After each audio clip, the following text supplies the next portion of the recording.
Hello everyone, it is Joe here from OmniPoke, the channel that brings you guys everything Pokemon. Today, myself and Jack are going to be going over the Surging Sparks set review. Yes, there's another set upon us. This set is going to be released on the 8th of November and is actually going to be legal for the very next American regionals over in Sacramento. That is in the back end of November, but there is a bit of a break now for those tournaments. So yeah, going to be a really impactful one and a good set to get a grip of now so that you can be well prepared for the upcoming tournaments. Yes, and as always, we've used our regular rating system, so feel free to pause here if you want an in-depth guide as to how we rate cards.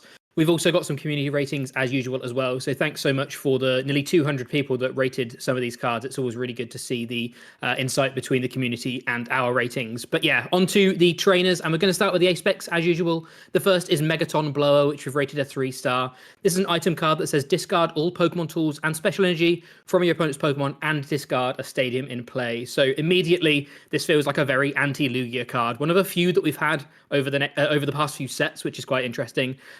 Yeah, very powerful effect. This, even if this picks up sort of 2 or 3 energy, this is essentially multiple enhanced hammers, which is a card that's already teched into some decks for the Lugia matchup anyway, which is really good.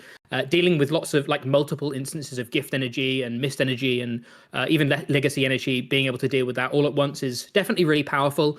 Obviously, because we have things like Enhanced Hammer and Vacuum in the format right now, between those two cards, we can deal with specific energy at a time or specific tools and stadiums at specific times. So it feels like this sort of encroaches on that space a little bit. But this could be a fantastic reusable A-spec for a controlling archetype.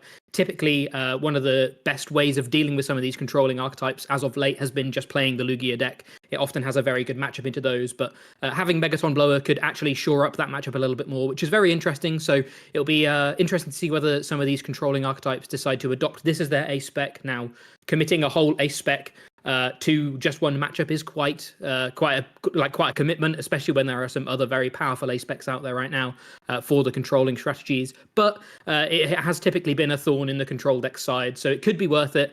Whilst we do still have Enhanced Hammer and Vacuum in format, I think that this will struggle to see play in any other deck.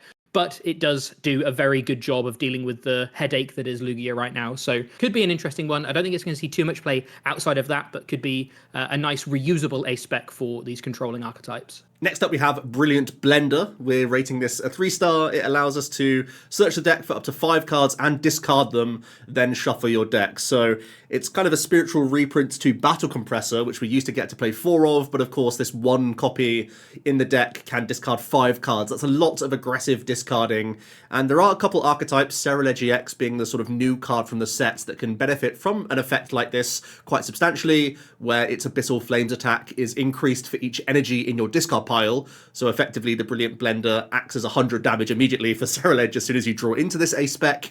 And there's also the kind of interesting single prize Crabominable Veluza Kofu deck where you just want to discard 4 Kofu straight away. So you can actually play things like Arven in that sort of deck so that you can grab a Blender turn 1, discard all your Kofu, and then suddenly you're swinging with Veluza, almost like a pseudo Cramorant attack, and then have Crabominable as like a higher damage output single prize option. We don't think these are going to be massively high tier archetypes.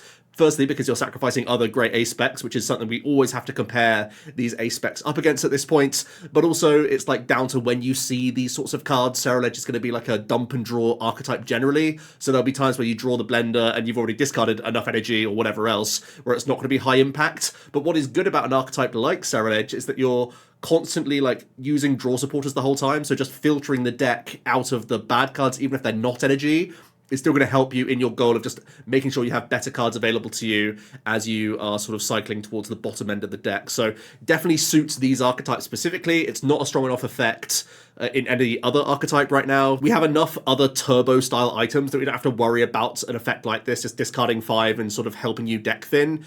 We normally can have better means of doing that without sacrificing an A-spec, but for these sorts of fringe archetypes, this is going to be the go-to option.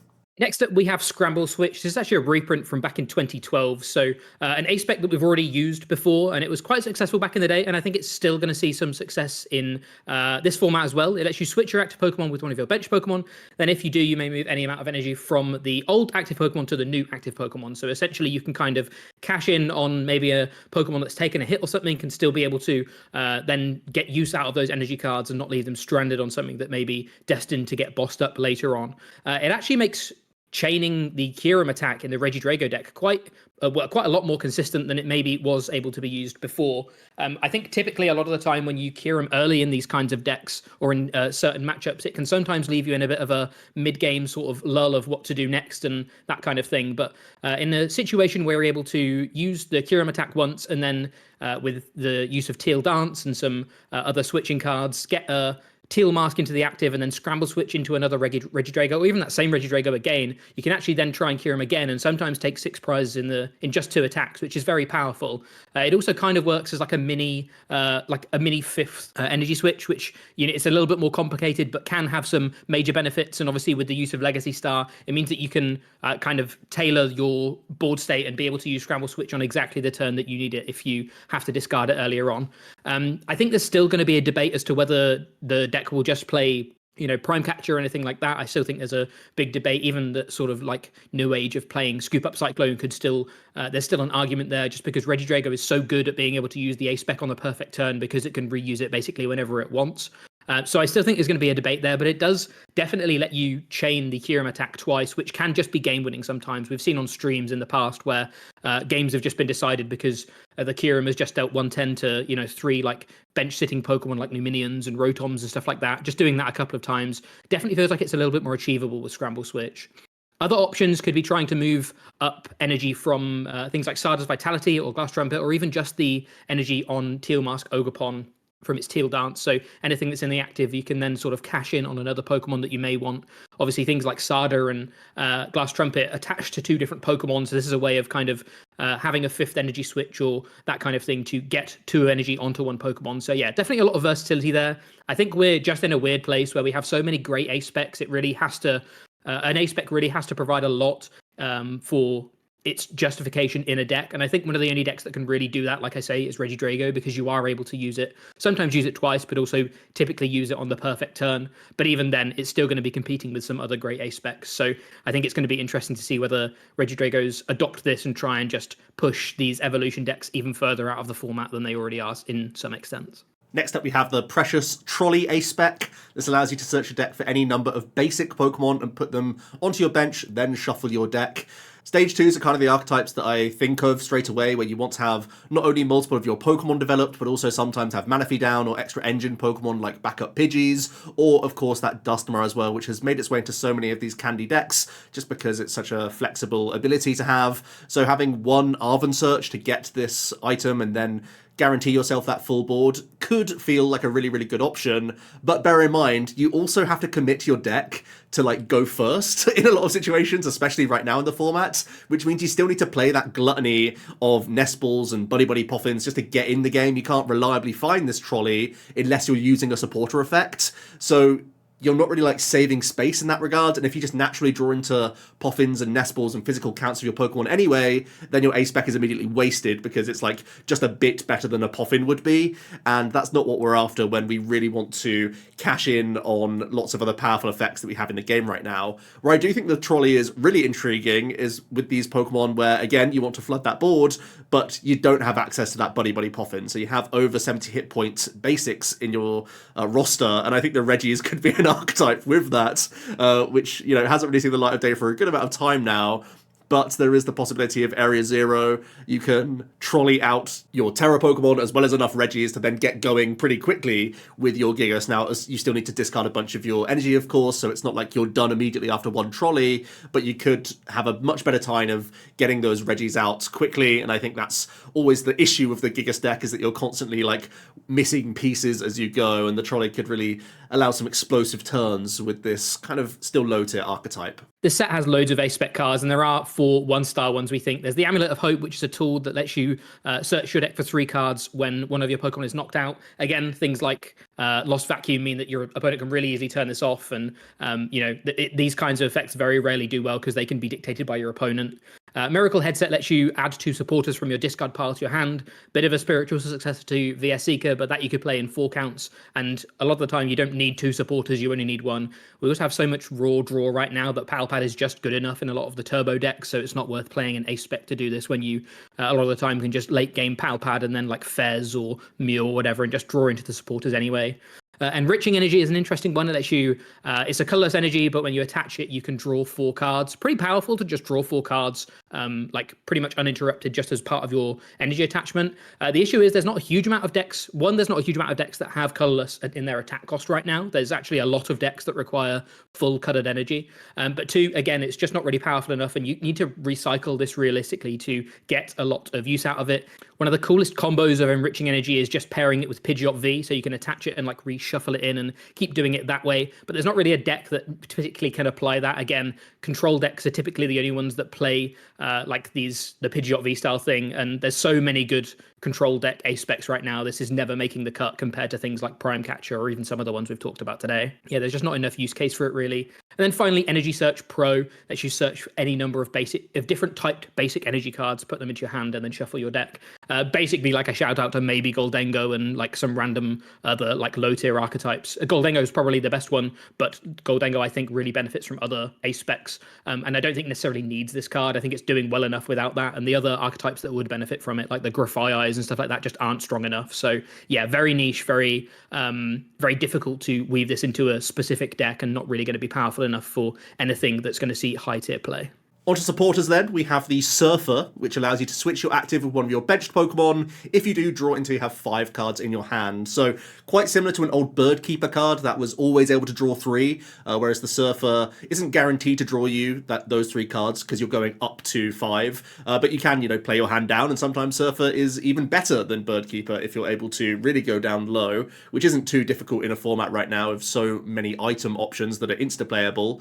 And similar to Kieran that we have seen in the format do well here and there, even if it is just a 1 count, I really like stapling a switch effect onto a supporter because it helps you get around Eerie when you are facing these controlling archetypes. Your opponent can't stop you from having that guaranteed switching card from the Surfer. So just having this as an option in the game, I think, is a healthy thing to have. It's going to compete with the likes of Kieran at times, but being that extra draw option is never really a bad thing. So it may end up being that like cheeky one-off count if Lost Zone box variants are coming back as well, because this can be a great bounce back from hand disruption for those sorts of archetypes, that sort of thing. That's really the only archetype I can think of that would actively want to play like 1 copy of this card, but just having it in the binder is a good one to have in mind so that you can play around these annoying disruption archetypes. Other than that, the rest of the supporters are pretty bulk, to be honest. We've got Cyrano, which searches your deck for up to 3 Pokemon EXs, kind of similar to Adventurer's Discovery, which did eventually have a home, but right now there's just no real home for this card. We've got Drasna, which shuffles your hand into your deck, then you flip a coin. If heads you draw 8, if tails you draw 3. That's just way too unreliable for an effect like that, to be honest. Even with the upside of drawing 8, the downside of drawing 3 is terrible. We've got Drayton, which looks at the top 7. Lets you reveal a Pokemon on a trainer there and put them into your hand. Quite flexible, but realistically, again, we just have such a boon of good supporters right now. It's really difficult to justify something like this.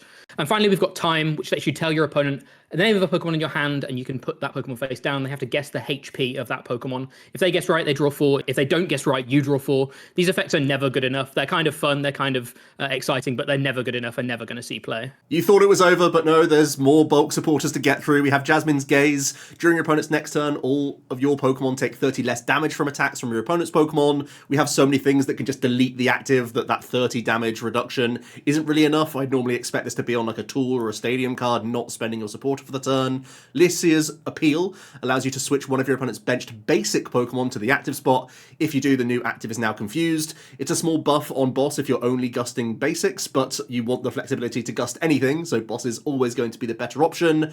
And then we have Clement's Quick Wit, which heals 60 from each of your lightning Pokemon. Heal is pretty poor right now, and that 60 mod, especially on a supporter, absolutely woeful, so these cards will not see the light of day. Onto the items then, and the first is Chill Teaser Toy. This can only be used if you go second and only during your first turn, so very limited as to when you can use this card. It does put an energy attached to one of your opponent's Pokemon back into their hand, so it does sort of set them back a turn, but there's so many decks right now that actually have energy acceleration. This actually doesn't do all that much, and sometimes they're able to accelerate out of this anyway. It doesn't really matter. You can search this out with things like Arven and Irida, so you can get it on that one specific turn, you can use it, but other than that, it's, again, a lot of the time you need to be finding your ball search, so it's rarely actually going to be the card that you search for. There is a small shout out to the Meowstic in this set, which lets you discard any spare Chill Teaser Toy item cards you have, and that essentially gives you a boss effect on an ability, which is quite cool. It's a nice way of being able to play 4 of these and hopefully find them without having to spend your supporter for the turn to search for them, and then still have use out of them later rather than just them ending up just being fodder in your deck. So you can get some use out of them later, but again, we have Boss. It's way more reliable. We have so many ways of gusting right now. It's not really worth trying to add this package in. It's a nice way of being able to not waste these cards, which is quite cool. But other than that, it's not really going to see too much play, I don't think. Onto Terra Orb. This item card allows us to search the deck for a Terra Pokemon, reveal it, and put it into your hand. And Terra Pokemon are everywhere in the format right now. There's Teal Mask Ogapon, obviously in Raging Bolt, and obviously Regidrago. Dragapult, Charizard, Terrapagos in their own right are very solid attackers. And there's a ton of other archetypes looking to just splash in some Terras for the payoff cards of Noctowl, for example. So there is definitely reason to look at this card to give ourselves an easier non-discard search option, which is almost always the case for certainly the stage 2 EXs, where you're always going to have to grab an Ultra Ball and start discarding cards out of your hand. Now, in these archetypes that have, the Arvans, the Iridas, that sort of thing, you can just play one Terra Orb in your 60, and that could be the card that you search rather than an Ultra Ball, so you get to just keep more pieces around, which is very solid.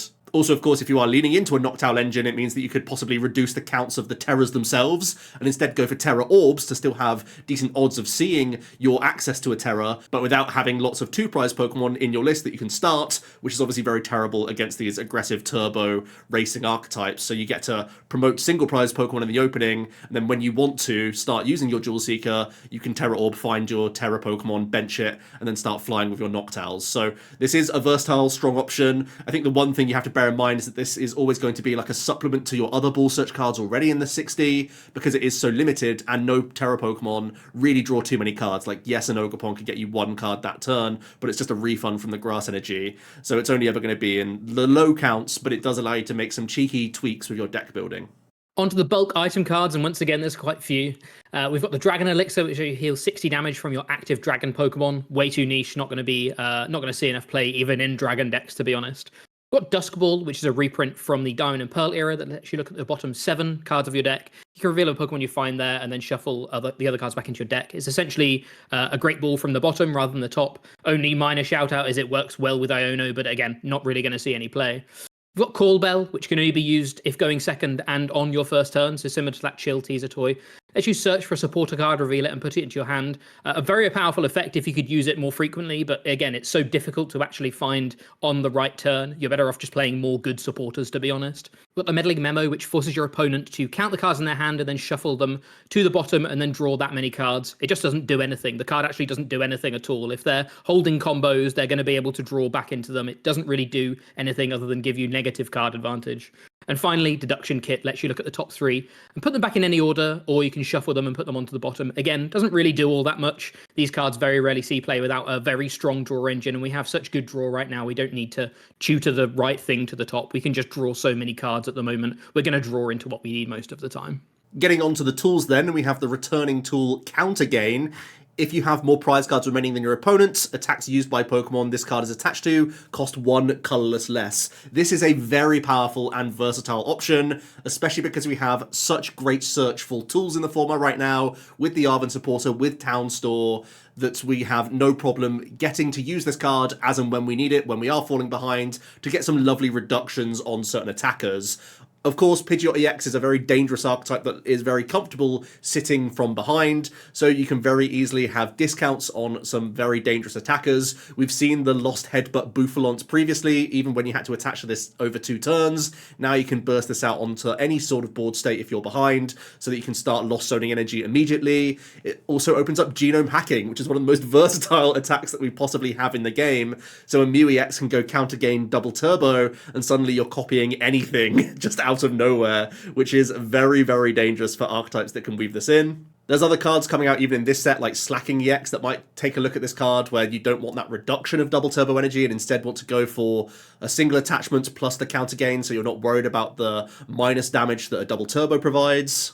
Yeah, honestly, this is just a really versatile option. It's going to go into certainly some Pidgeot controlling archetypes and might allow the controlling archetypes generally to go down a stronger attacking focus rather than having like a block and pass and Rotom kind of engine. because the door is opening for just so many more attackers. That's what's really dangerous, I think, about this card, when Pidgeot is so good at sculpting specific board states that we've just opened up the card pool extensively thanks to this new tool. Onto Technical Machine Fluorite, a TM card that we haven't seen of TMs for a little while, but they are still around for a grass, a water, and a psychic energy. You can discard all energy attached to this Pokemon and then heal all damage from each of your Terra Pokemon. Normally, this wouldn't even see the light of day, but the only reason it's worth a mention is because it does combo with Cramorant and you can use this for free. So there could be some kind of highlight reel moment where you can heal a load of damage from your Pikachu EXs that have survived a hit using its Resolute Heart ability and, try and reset the board. But realistically, it's just going to be a fun stream combo. It's never going to be super competitive. Speaking of which, we then have some berries. These all have the same effect, but for different types, in that their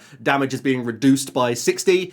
The Babiri Berry minuses from Metal Pokemon. Colbur Berry reduces the damage you would take from Darkness Pokemon by 60, and the Pasho Berry reduces it from Water Pokemon. These are all very, very niche. They kind of remind me of the old Gloves cards, but those were more proactive tools than these, where you're just hoping that you can hang on and you give your opponent that chance to remove these tools anyway. So they're passive, they're slow, they're very limited. If you're committing a space in your deck to just beating one archetype, it better be like a 20% plus matchup in the format. So there may even be metas where these are completely irrelevant and not worth considering. Then even in those metas where there are going to be one dominant archetype, this still is a pretty low impact effect. And finally, onto the stadiums. The first is Gravity Mountain, that says each stage 2 Pokemon in play, both yours and your opponent's, gets minus 30 HP. So the immediate combo, whilst we haven't talked about it yet, is the Pikachu EX, the kind of poster child of the set. Has that Topaz Bolt attack that deals 300 damage. Obviously, that's just not in range of taking out things like Charizard and Dragapult. This is the perfect partner for Pikachu, being able to reduce that HP into a one-shottable range. And from there, you can start taking out stage 2 Pokemon with your basic Pokemon. It turns out that I think Pikachu will have a boon of different stadiums and decks it can be in. So I don't think it will always be paired with Gravity Mountain, but it's definitely the best one to pair it with. And I think it could see some play in some dedicated Pikachu archetypes. I think it's going to be interesting to see where Pikachu falls. We'll talk a lot about the card in a few moments' time. But one key combo will be being able to get over the top of some of the biggest Pokemon in format, and that is going to be the combination between Topaz Bolt and Gravity Mountain. So yeah, the best synergy is going to be for those two. I think realistically, other than that, it's not going to have too much of an impact, but it could see some dedicated play in Pikachu decks alone. The other new stadium we get is the Lively Stadium, not quite as impactful. It buffs basic Pokemon's hit points by 30. We already have Bravery Charm, again, super searchable card, and you don't have to compete with this stadium. One of the big issues here is your opponent can just bounce the stadium and then it's not going to be usable. But also, stadiums are so good right now. Pokestop is just amazing for cycling through the deck, especially because we have such a gluttony of fantastic item cards. You can completely sculpt your deck around this approach. And then Area Zero is the other one that sort of comes to mind. Having a crazy bench size right now is so good for so many reasons. The Lively Stadium is just so low impact in comparison that we can't really see a place for it. And that's our trainer rating summary. We've got all of the cards that didn't score a 1-star here. So yeah, feel free to pause if you want an overview of all of the non-1-star cards. And then we've got everything else all bunched onto one slide. As you can see, there's so many trainers in this set, and unfortunately, so many of them are 1-star cards. It's really sad to see, but that's what you get when you combine multiple sets into one. Moving over to the EXs then, we're going to start with Durant EX. It's a grass type, 190 hit points Pokemon with the 2 retreat cost. It has the sudden shearing ability. When you play this Pokemon from your hand onto your bench during your turn, you can discard the top card of your opponent's deck. It's not a high impact discard option, but it's from an ability rather than an attack. So again, thinking about the Pidgeot controlling archetypes, or if there's going to be like a Ditto control archetype with some other basic attackers that we might talk about later, the fact that this can be additional mill on top of an effect you can be doing in the active position with a different attack is quite interesting. I don't think it's going to be important enough for something like Great Tusk, where it moves the dial maybe a turn earlier for you to win the game, because it's just so low impact, that one discard. And similar to like Chi-Yu, that can be a good attacking option that is more discard in one turn. But the thing that's interesting about Durant is that you could just be committing, for example, your supporter per turn, getting some extra sudden shearing pressure on against the opponents whilst you're doing something else in the active, whilst they're trapped or whatever else it's going to be. If it's like a Mawile or like a Regieleki or something else that's just attacking elsewhere, it's is kind of the main sell of Durant, is that it's allowing you to immediately apply some pressure to the opponent. Maybe this is just a mirror tech card in Snorlax as well, where your opponent Silenes something and then you just shear that away. So there could be some minor situations where this one discard can be relevant. There's also the Vengeful Crush attack that we have to bear in mind, because we have so many different grass Pokemon that are capable at dealing with Charizard for 3 energy, but what is interesting about Durant is that it's only 1 grass attack cost, and things like Pikachu EX also have grass in their attack cost as well, so rather than having like a Gravity Mountain as an option, you could instead go like a Durant Tech, depending on what sort of energy acceleration you're choosing to use. Because of just that 1 grass in the attack cost, it might be a little bit easier, for example, to gate onto this than having like an Iron Leaves EX in your deck instead.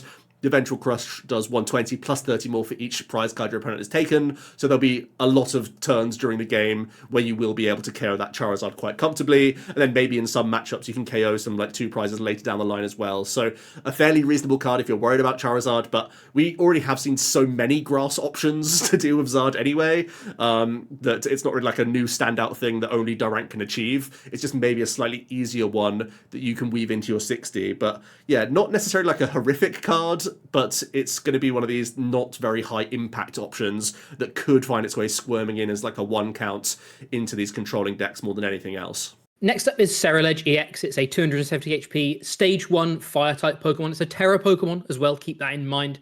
And it has there's only one attack that we're really interested in. It's the Abyssal Flames attack. For 1 energy, you deal 30 damage, and you do 20 more damage for each energy card in your discard pile. So we've seen effects like this in the past, and they've been very powerful. And with cards like Brilliant Blender and the ways we have to draw through the deck right now, you can actually get this live turn 2 doing quite a lot of damage, which is very impressive.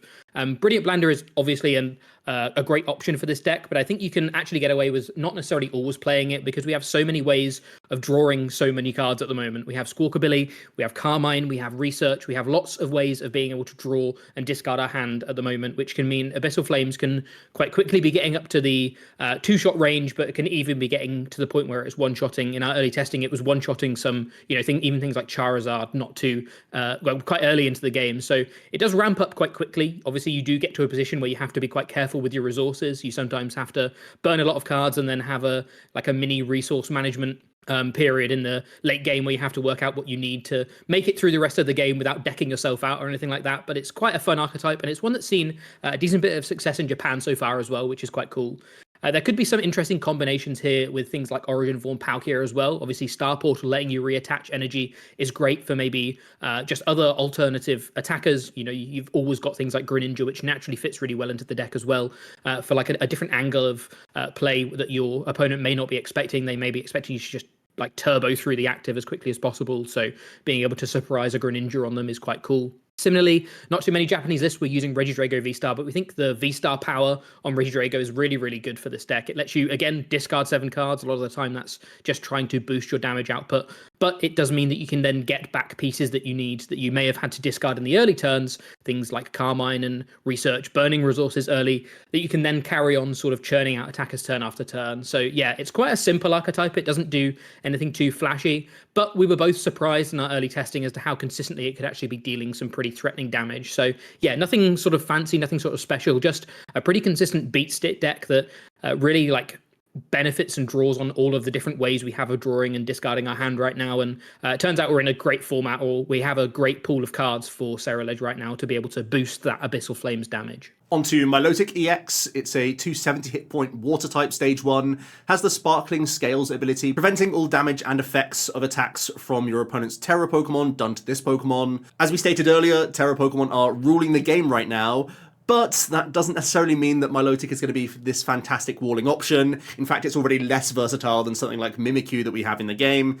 The natural bulk of Milotic, of course, is a little bit more appealing, but we have so many great tools that you can easily buff that Mimikyu to be still a frustration for many archetypes. And I think that's really where this Milotic falls down. You've got 30 hit point Feebas all over the place, which is always going to be a worry for you. It maybe means that you even have to Thornton into this card, for example, against certain matchups, which is already a hurdle for you and a challenge. Its Hypno Splash attack is 1 water, 2 colors for 160, and your opponent's Pokemon is now asleep, so maybe it's a little bit better than something like Mimikyu or Cornerstone Cornerstone actually challenging things that can hit into you. So maybe you can 1v1 your opponent's answer cards that little bit easier.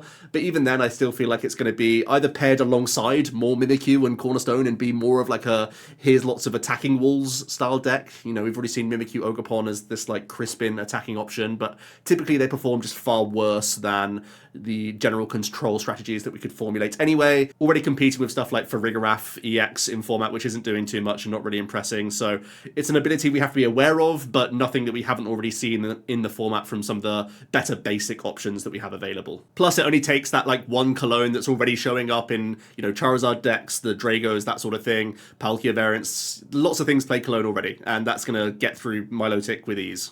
Onto Black Kyurem EX, a water type with the attack Ice Age, which is the only attack we're really interested in here. For 3 colorless energy, you deal 90 damage, but if your opponent's active Pokemon is a dragon Pokemon, it's now paralyzed. And we actually have quite a few dragon Pokemon in format, to be honest, that are seeing a lot of success. We've got Regidrago, which obviously is a very respectable archetype, but Raging Bolt has just won the most recent regionals. Dragapult won the one before that. So there's a lot of archetypes right now that really lean on dragon Pokemon. So you may naturally think that this is a great time to be playing this Black Kyurem card. Realistically, it's only ever going to be a tech anyway. It's never going to have a deck built around it, but having that colorless energy cost does mean it can be sort of powered up by double turbo plus counter gain. And I think the best use for this is just going to be trying to do that combo and then like combine it with an Iono to then try and set up an attack for the following turn. But realistically, similar to the berries, to be honest, it's just not impactful. There's still plenty of matchups out there right now that aren't dragon types. You also need to combine it with some kind of hand disruption to realistically get a strong effect from it. A lot of these decks already play many ways of kind of searching out cards or whatever to be able to then find answers even after you've Iono'd anyway. So it doesn't really do enough, even in combination with Iono. It's quite a cool effect, but I think even in a format where we have so many good dragon types, if this isn't good enough, it's very unlikely that Black Kyurem's actually going to see any play. Next up, we have the poster boy of the set, Pikachu EX. It's a 200 hit point lightning type Terra Pokemon with the Resolute Heart ability. If this Pokemon has full hit points and would be knocked out by damage from an attack, it's not knocked out and instead its remaining hit points is 10. This is like Survival Brace, the A spec that we have, but baked in on an ability, which is one of the main selling points of Pikachu just immediately, is that this is a tanky Pokemon. This is difficult to deal with immediately, and straight away, coming up against other like racing style matchups, that's going to be a big boast for you because you have the opportunity to go, 4 prizes for 2 with this Pikachu EX, especially because Topaz Bolt also has very strong damage output. For a grass, lightning, and metal cost, still very awkward, but mind you, it's 300 damage and you discard 3 energy from this Pokemon. So Pikachu is going to do big bursts of damage, but we have to build around it and find a way to ensure that we can chain these attacks turn by turn, because you're probably going to need to do this a couple times in a game. Fortunately for Pikachu, there are many options available to it. There's a Magneton coming out in this set,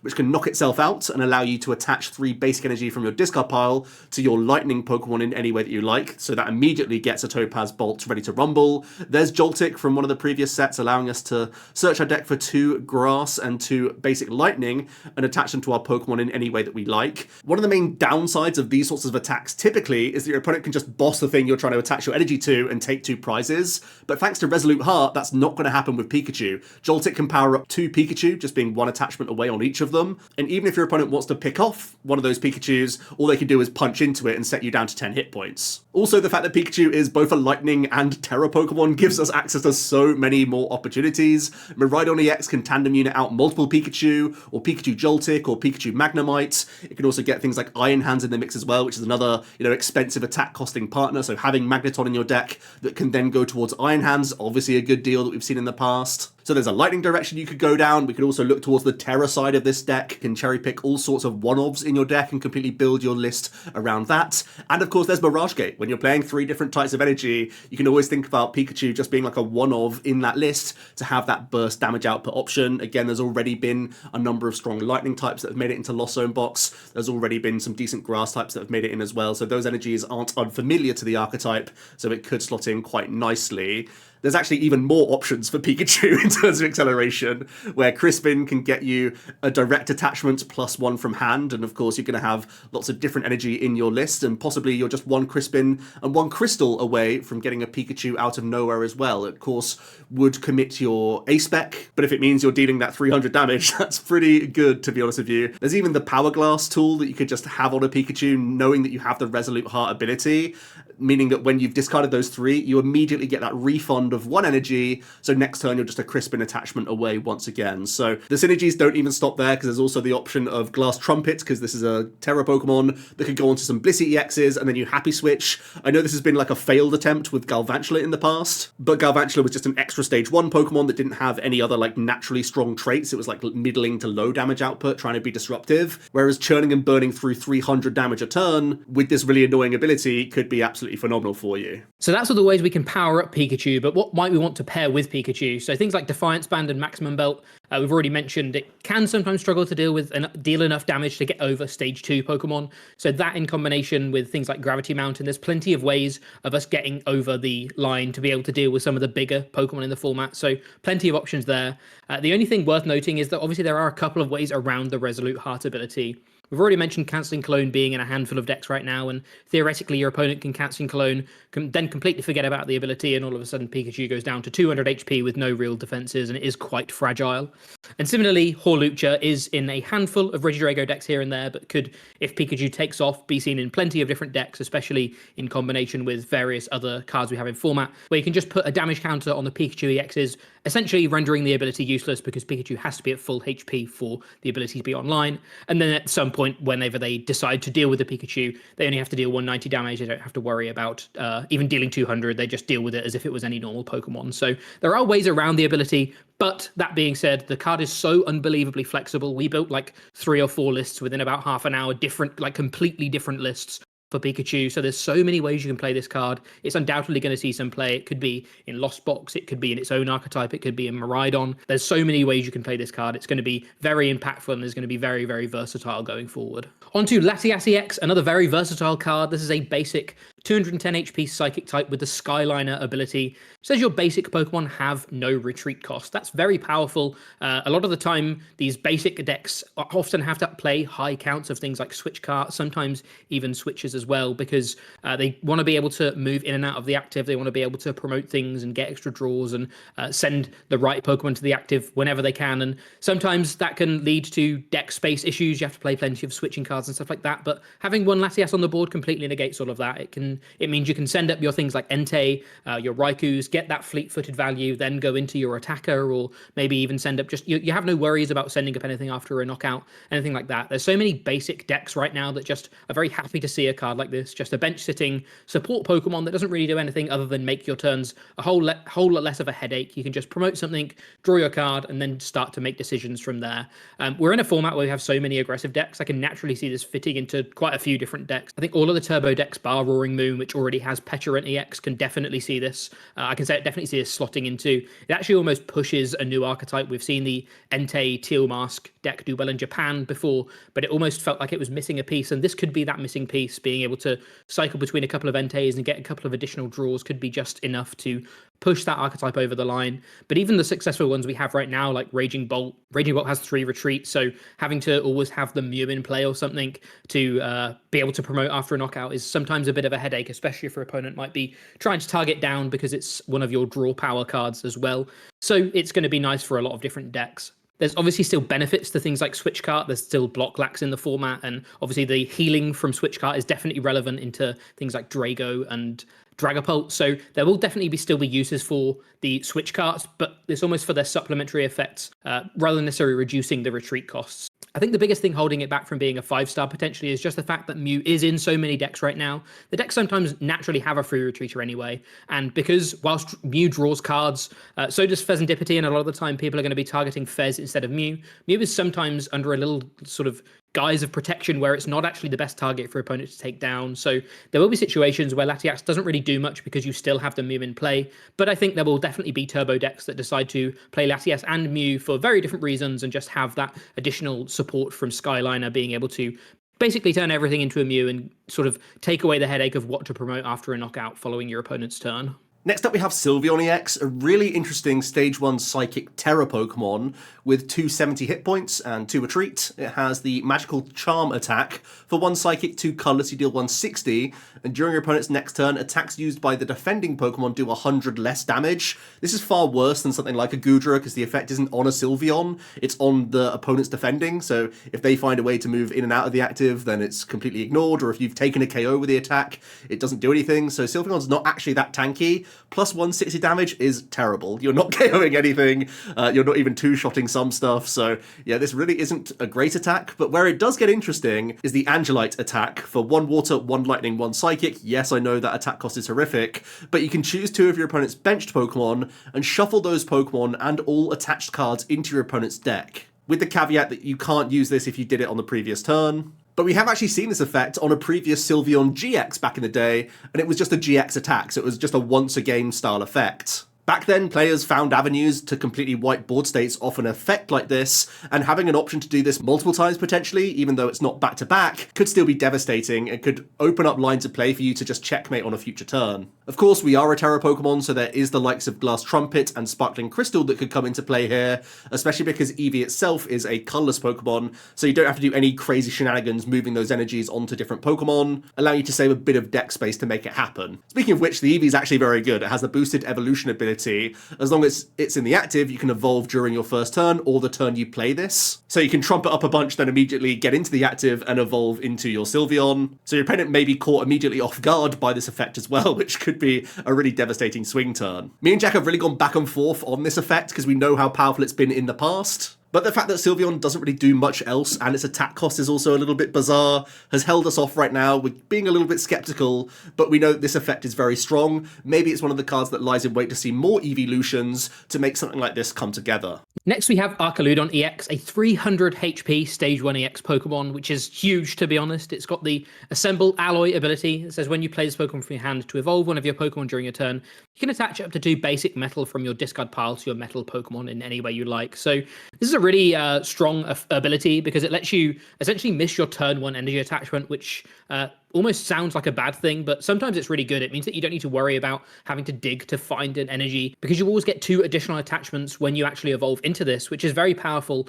Then leads into the Metal Defender attack for 3 metal that deals 220 damage, and during your opponent's next turn, this Pokemon has no weakness. So the benefits of the card really are the fact that you don't need to worry too much about evolving into this early. You can stay as a 1 prize board and force your opponent to just be taking 1 prize at a time, and then go into this 300 HP Stage 1 Pokemon that has no weakness, and then force your opponent to essentially have to get over 300 damage to be able to take 2 prizes per turn, and you essentially go from being this really small deck and not allowing your opponent to accelerate the prize race to then being a deck that your opponent really struggles to continue that prize race because you're just out of range of a lot of their attacks at that point. Professor Churro Scenario is a great supporter for this deck as well because it lets you pick up the Archaludon that's just taken a hit. Typically, your opponent's not going to be able to deal with this in one shot, so you're able to pick it up.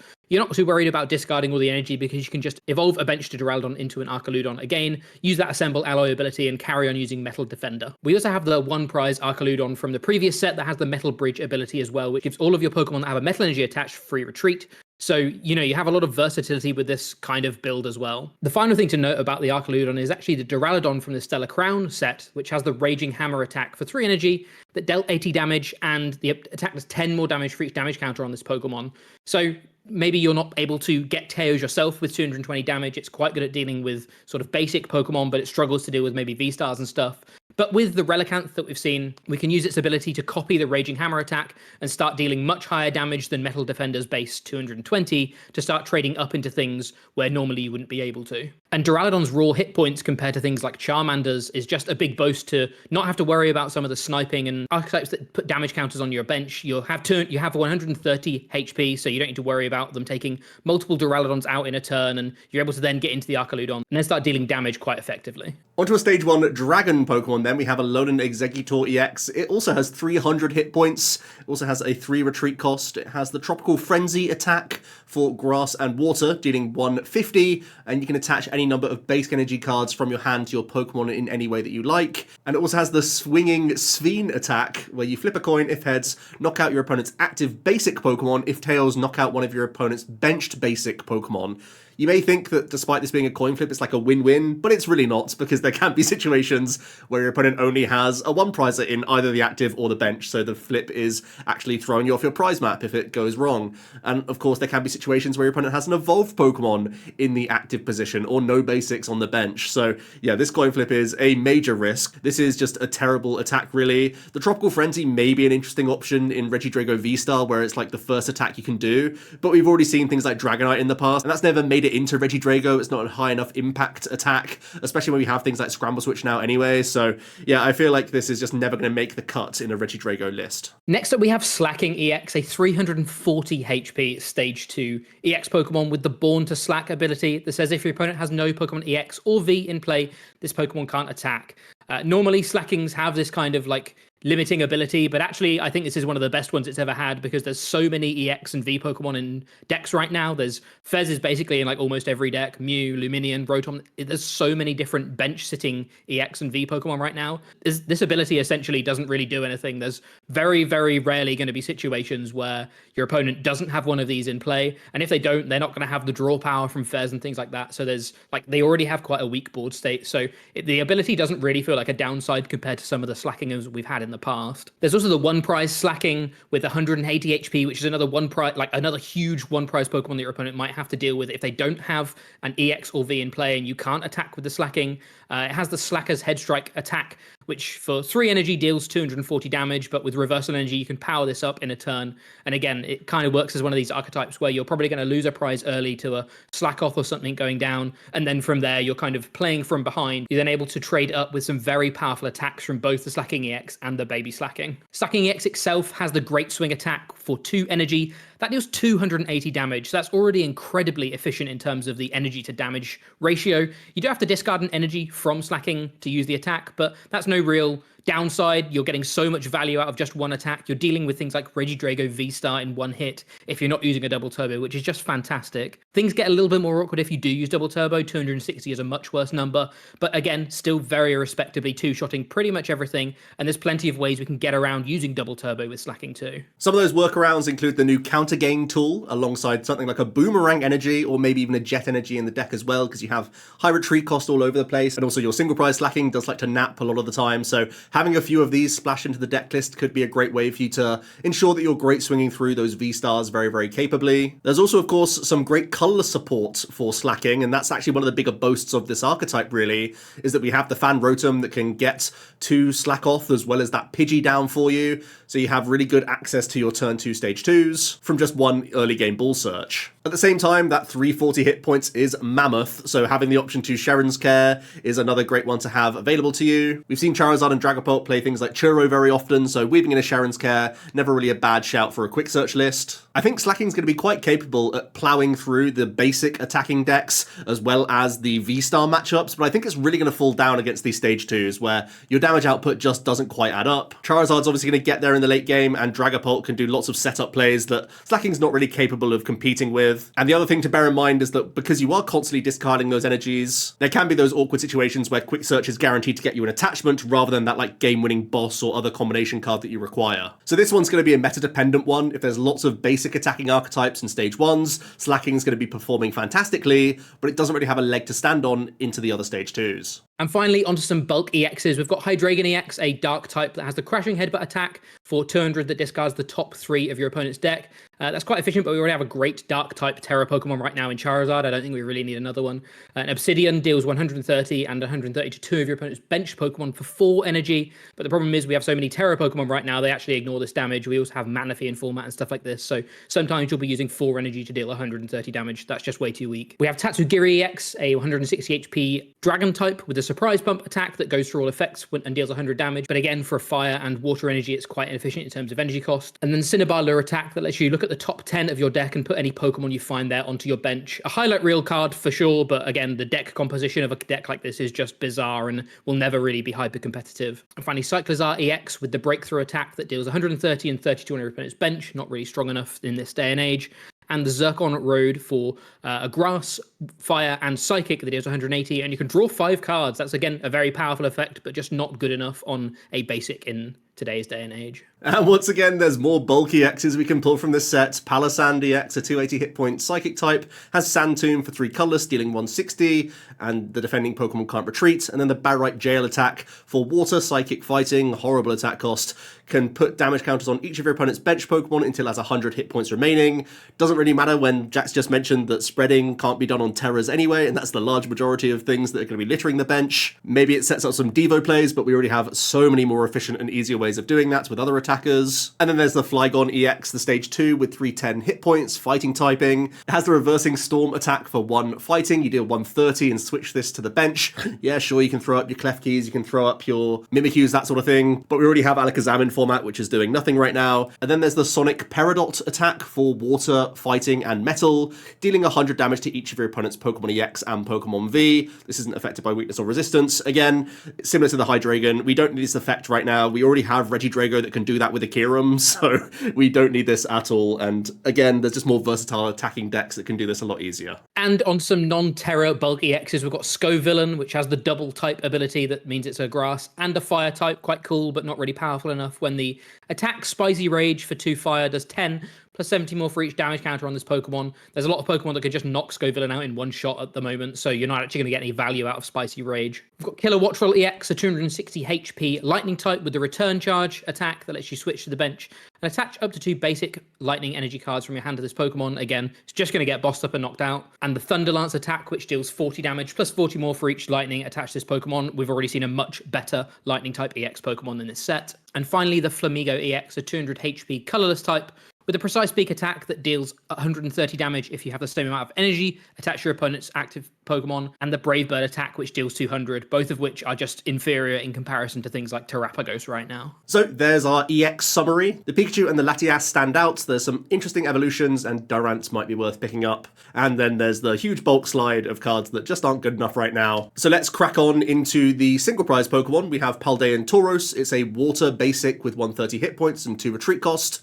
It has the up thrusting Horns attack for 2 colorless. You deal 30 damage, and you can put 2 energy attached to your opponent's active stage 2 Pokemon into their hand. And we mentioned earlier with Counter Gain just how versatile Pidgeot can start getting, an archetype that already plays double turbo energy, and a Paldean Tauros could easily slot into that 60. What I find really dangerous about a Paldean Tauros when you're coming up against the likes of Charizard and Dragapult is that you can lead out with this attack, and you don't mind the fact that you're putting 2 back into their hand, because if the opponent just attaches for turn and passes back to you as if they're trying to get their attacker back online, you then can penny up into Bouffalont, attach a double turbo as well as a counter gain, and then just start Lost Zone spamming. So you can actually have a really good win condition against these stage 2s, which are relevant enough in the format right now for Pidgeot to respect. Now, do bear in mind that Pidgeot can defeat these archetypes in other means, so it's not mandatory to come into the 60, but it does look like a dangerous pairing alongside the Bouffalonts. Onto Chien Pao, 120 HP water type with the Snow Sink ability. When you play this from your hand onto your bench during your turn, you may discard a stadium in play.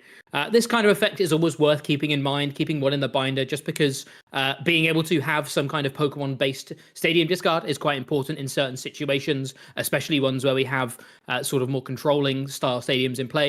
Right now, I think the only things you'd really want to discard are things like Area Zero Underdepths and Pokestop. They're the only ones that are seeing a high amount of play, but realistically, they're often seen in quite high counts as well. So sometimes your opponent is just going to be able to find another and carry on going from there. I think there's some nice potential synergy between bouncing your own Underdepths to maybe heal some of your Pokemon that have already taken a hit, but I think that's a very niche combo, and I think Chien Pao is probably going to be relegated to the binder, except for specific circumstances where you don't have a stadium to play in, you do have the bench space to be able to invest into a Chien Pao, but right now there's so many good bench stick Pokemon, I feel like it's really premium to be able to find a space on your bench for a card like this. Also, that Magneton that I mentioned that little bit earlier, that Overvolt discharge ability, is the main cell here, where you can attach 3 basic energy from your discard pile to your Lightning Pokemon in any way that you like, and then KO this Pokemon. KOing Magneton, as we've seen with Dustoir, can sometimes be an upside, because then you can start using counter catchers, you can make your Ionos that much stronger, you can use things like Defiance Band to pump Pikachu's damage output up to that 330, so you really enjoy the fact that you're also giving your opponent a prize in the process, but But we have some phenomenal lightning types in the game, with Pikachu coming out for the high damage output plays and the Iron Hands to cover you against the evolving matchups with low hit point basics in the opening. It means that this Magneton is going to be very versatile and is a fantastic way to help dictate your prize map, either in those opening turns for the counter cards or to allow you back into a Briar situation with a big Topaz Bolt. Next up, we have Rotom, an 80 HP basic lightning Pokemon with a very interesting attack, the Crushing Pulse attack for 1 lightning.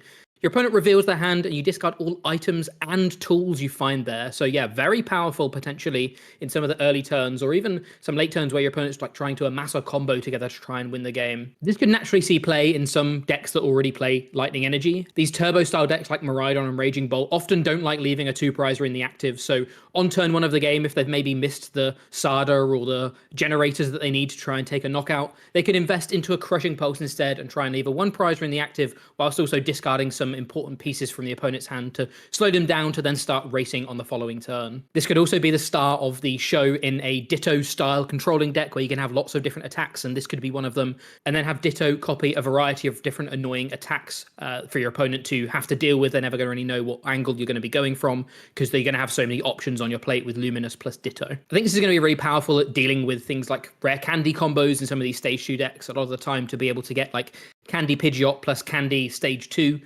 you often have to have a piece in your hand already. A lot of the times you're unlocked by Arven and things like that, but some of the times you do have to have a piece and maybe you're forcing the opponent to have to commit to 1 stage 2. Oftentimes it will be maybe the Charizard or the Dragapult rather than the Pidgeot, which means that then naturally slows down their game plan. And similarly, a lot of Terrapagos decks right now like to play a completely 1-prize board state and then go into sort of using those Noctowls after playing a Nest Ball for the Terrapagos on the following turn. That could be really powerful in terms of sort of disrupting those strategies because Noctowl can't be used without that Terrapagos in play. So discarding the Ball Search that your opponent was maybe holding onto can sometimes completely just brick their archetype. Now, I don't think this is going to be crazy good. I don't think this is something that we need to worry about, but it's definitely a very strong attack in certain situations, and I think it's going to be taking some people by surprise. I don't think it's going to build a deck on its own, but I think there's going to be some very cool use cases for it against some of these 2-prize or controlling decks. Onto the Psychic types, and we have the stage 1 Azumarill. It's got 120 hit points and the Glistening Bubbles ability. If you have a Terra Pokemon in play, this Pokemon can use the Double Edge attack for just 1 Psychic energy. That Double Edge normally would be 4 Psychic, but of course we're going to try and put Terras down, so it's just a 1 energy attachment for 230 damage. The Azumarill does deal 50 to itself, but fortunately you have 120 hit points, and you're going to be in the active the whole time anyway, so it's very likely that you'll just get KO'd in response, and don't have to worry too much about that. 230 for 1 is a very good rate on a single prize Pokemon. You can just start trying to smash through with that Azumarill to get upgrades on some basic Pokemon, and it's really not a lot of setup either. You have to play a low energy count, you're just a stage 1 and a couple Terra Pokemon, and if you're already playing Terras, you could look towards having Noctowl, one of the key selling points of using a Terra in the first place, and then you're having a very, very single prize focused approach with your Terra being likely Cornerstone Ogerpon, so your opponent can't easily cash in on the 2 prizes that you even put into play. The alternative could actually be the Pikachu EX from this set as well, which has a bit of inbuilt tankability. There's also the opportunity, because Azumarill is set at that solid 230 baseline, to start having Curse Blast in the 60 as well, having the Dusclops puts you to 280, and having the Dusknoir lets you get through opposing stage 2s. What I'm most impressed about Azumarill is just the fact that you'll have space. You can play Pokestops, you can play those Night Stretchers, you can have a really easy to build approach with some decent engine Pokemon behind you. Next up, we have Gastrodon, a stage 1 fighting type with the Sticky Bind ability. As long as this Pokemon is on your bench stage 2 Pokemon, both yours and your opponents have no abilities. So this feels like a big counter to something like an Archeops, which is quite interesting. There's quite a few Lugia answers in the past couple of sets, but realistically, I don't think there's going to be anything else that's massively hindered by this. The funny thing is, Pidgeot, the thing that you probably want to shut down the most, actually has free retreat, so a lot of the time your opponent's just going to promote their Pidgeot naturally after a knockout, and then it's going to be in the active, and Sticky Bind isn't going to work. Similarly, your opponent can always just boss the Gastrodon into the active and then use all of their abilities anyway. I think realistically, to get value out of this card, you're going to have to pair it with the usual things like Iono and counter-capturing something into the active that isn't a stage 2, and trying to shut down your opponent's draw engine that way. But realistically, I don't think that's going to be powerful enough, and I don't think it's worth investing the space into a deck to play this to try and deal with the Lugia matchup when we have so many good Lugia counters right now anyway. Onto Koraidon, a new ancient card that we're getting. It's a 130 hit point fighting type that has the Unrelenting Onslaught attack. For 2 colorless, you deal 30, and if any of your ancient Pokemon use an attack during your last turn, 150 more damage. This is a great supplementary option alongside the Vengeance Fletching with your Roaring Moon for an Ancient Box approach. The main reason being is that you gain fighting type coverage in your deck, so you can easily get through Iron Hands and Terrapagos, possibly even faster than you could with a Vengeance Fletching. And of course, once again, Pheasantipity is in so many archetypes right now, Koraidon will find ways to weave in and be quite relevant. Other than being a pretty poor lead in the deck, I think this is a fantastic upgrade to things like the Walking Wake we've seen recently in Ancient Box builds. And here's the summary for our non-rule box Pokemon. There weren't too many we wanted to talk about today. There's a handful of others that are notable, but these were the most interesting ones that we thought from the set. And that's Surging Sparks, a kind of middling set. There's a lot of underwhelming bulk cards, but there's definitely a couple of standout Pokemon and trainers in the set that I think we're going to see some shakeups to the metagame. I don't think it's going to be one of these sets that brings a load of new decks in. I think the biggest question mark will be how Pikachu is built and the best ways to try and make use of this insanely efficient attacker, to be honest. I think that's going to be the biggest question from this set. And like I say, we built a handful of lists quite quickly, different ways to build Pikachu. So it's going to be really interesting to kind of see how the meta settles and what ends up being the best Pikachu build out there. Yeah, like you said, good mix of powerful and intriguing cards that gets deck builders' juices flowing. That's exactly what we want from a new set. Myself and Jack have already started some tabletop testing. That's going to start coming out on the channel over the next few days. So keep an eye out for Surging Sparks content. Thanks so much for watching, and we'll see you tomorrow for another video. Cheers.